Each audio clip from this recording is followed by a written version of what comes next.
Over here, Bob, we have a good example of a peach tree that's pruned to an open center training system. The center of the tree is open for the sunlight to color the fruit. We have basically a trunk with 4 to 7 major scaffold limbs radiating from the trunk. And the whole idea is to allow sunlight to penetrate the fruit that are in the interior of the peach tree itself.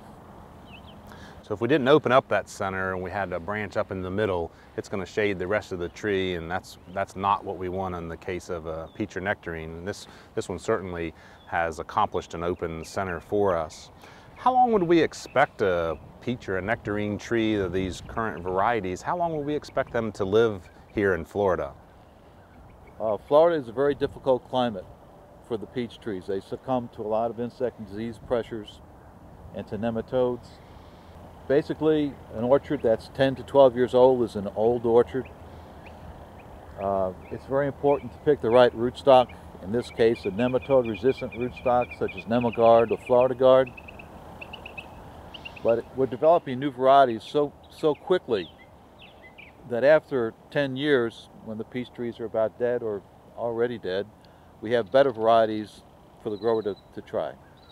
And I think these trees here in this orchard are about 8 years old, I believe, and you can kind of see the growth that we would expect in that situation. So we want to make sure we've got the right rootstock for Florida, and that's not always easy to find. So a grower needs to make sure of that particular point, or else the trees are not going to live nearly as long, because the nematodes, which are microscopic roundworms in the soil, are going to affect the longevity of that tree. We've got our pruning done here for the winter time, and I think the next thing that we're going to have to do is a little bit of thinning. And tell us a little bit about the purpose of thinning the fruit and what we're trying to accomplish when we do the thinning. First of all, what is the pruning that's done thus far this winter is very light pruning. We don't know what's going to happen in the next 3 to 4 weeks in terms of cold temperatures, so we want to leave as many flower blossoms on the peach tree as we can, because if a frost comes by and knocks out 90% of the flower blossoms, you'll still have a crop. In terms of thinning, in the absence of spring frosts, what we generally like to do is have one fruit per 4 to 6 inches of limb. And thinning can best be accomplished when the fruit are about a dime in size. And the important thing is not to have too many peaches on the tree, because then you won't get the fruit size.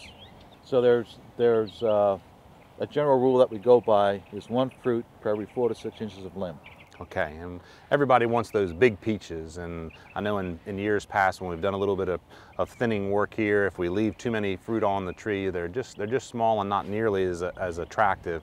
So that's a key component in managing these fruit crops here. And the other stone fruit plums is another one that sets way too many fruit on a tree. So the thinning part is it's a time-consuming component, but it is essential for the success of the marketability of those fruit at the end of the season.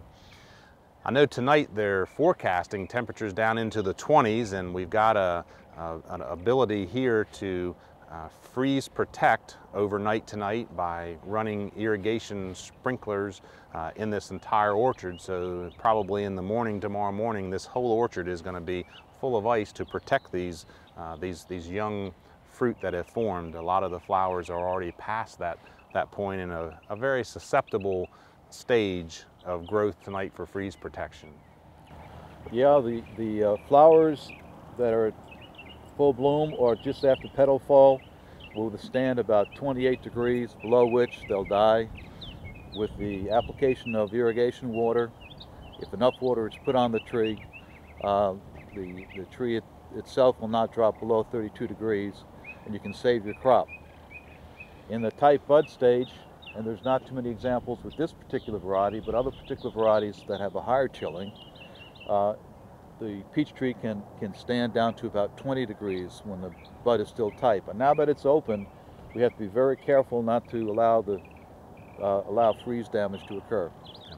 And here in North Florida, I know it's not unusual for us to have to do those freeze protection events maybe 8, 10, 12 times a season. So this will be the first major one at a susceptible time for our orchard here this year. And let's keep our fingers crossed, maybe tomorrow morning we'll come back and everything will be protected and we'll be able to keep on going here for the season.